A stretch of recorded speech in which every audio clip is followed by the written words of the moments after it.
അല്പം general knowledge ആയാലോ. ലോകത്തെ 7ാമത്തെ വലിയ രാജ്യമാണ് നമ്മുടെ ഇന്ത്യ. രാജ്യത്തിന്റെ വടക്ക് ഹിമാലയമെന്നും തെക്ക് ഇന്ത്യൻ മഹാസമുദ്രമെന്നും നമുക്കറിയാം. എന്നാൽ ഈ വലിയ രാജ്യത്തിന്റെ നടുഭാഗം ഏതെന്നറിയാമോ? ബ്രിട്ടീഷുകാർ അത് അടയാളപ്പെടുത്തി വെച്ചിട്ടുണ്ട്. അത് നാഗ്പൂരിലാണ്. അപ്പോൾ ഇന്ത്യയുടെ ഒത്ത നടുവിലേക്കൊന്ന് പോയിട്ട് വരാം.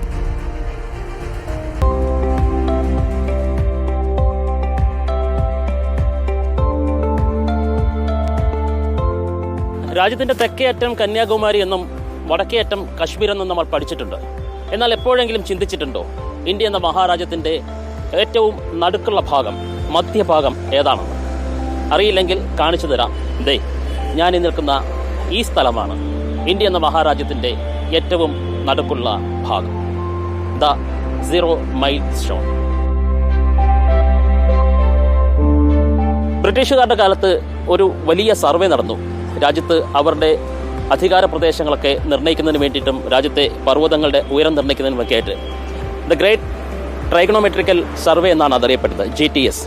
അതിൻ്റെ ഭാഗമായിട്ടാണ് അവർ നാഗ്പൂരിൽ രാജ്യത്തിൻ്റെ കേന്ദ്രഭാഗമായി കണ്ടെത്തുകയും അവിടെ ഒരു വലിയ സ്തൂപം സ്ഥാപിക്കുകയും ചെയ്തത്. ഈ സ്തൂപം ഇത് സാൻഡ്സ്റ്റോൺ കൊണ്ട് നിർമ്മിച്ചതാണ്. രാജ്യത്തിൻ്റെ പ്രധാനപ്പെട്ട എല്ലാ ഭാഗത്തേക്കുമുള്ള ദൂരമാണ് ഇവിടെ അതിൻ്റെ പല ഭാഗങ്ങളിലായി അടയാളപ്പെടുത്തിയിട്ടുള്ളത്.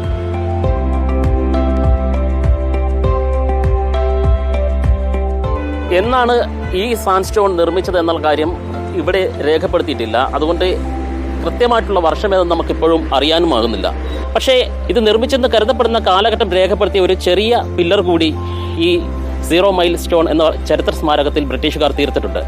അതിൽ തന്നെ എഴുതിയിട്ടുണ്ട് GTS സ്റ്റാൻഡേർഡ് ബെഞ്ച് മാർക്ക് എന്നുള്ളതാണ്. 1907 എന്നുള്ള വർഷമാണ് രേഖപ്പെടുത്തിയത്.